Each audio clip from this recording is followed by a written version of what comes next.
Bonjour et bienvenue à Disney Village et plus précisément au Steakhouse, un restaurant très apprécié pour sa cuisine bien sûr, mais également pour son cadre qui nous raconte une histoire très complète en 3 époques.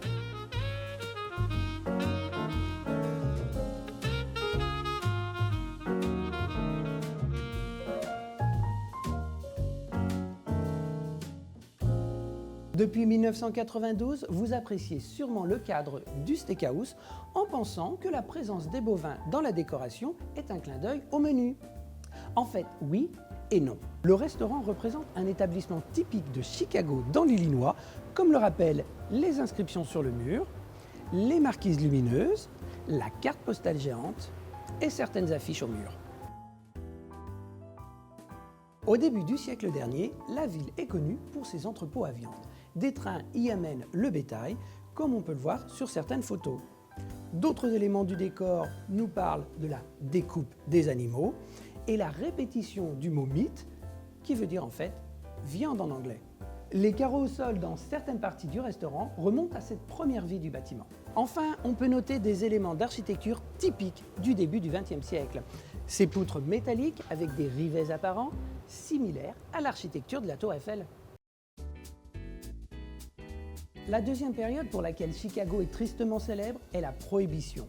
Entre 1920 et 1933, la production, la vente et la consommation d'alcool sont interdites aux États-Unis.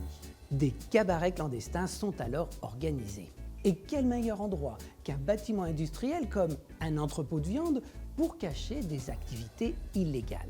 C'est pourquoi une petite fenêtre avec un rideau est apparue sur la porte de cette chambre froide. Derrière, ce n'est plus un entrepôt à viande, mais un débit de boisson illégal.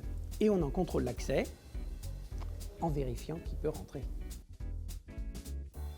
L'entrepôt est transformé en un lieu festif avec des luminaires audacieux et on surélève le fond de la salle pour créer une scène sur laquelle des musiciens peuvent jouer. Enfin, la troisième période de ce restaurant sont les années 1950, 60 et 70. C'est alors que le Steakhouse devient un établissement reconnu. On a carrément cassé une cloison pour laisser entrer la lumière naturelle, puisqu'on n'a plus besoin de se cacher. C'est une période où Chicago devient également connu pour un type de musique. Mêlant le jazz avec le blues, il s'appelle le Chicago Sound. Les murs du bar s'enrichissent de photos de chanteurs et de joueurs de jazz. La scène est alors utilisée par les joueurs de jazz pour divertir les clients. Le restaurant devenant à la mode, il est fréquenté par des politiciens et des industriels qui n'hésitent pas à laisser leurs portraits sur les murs.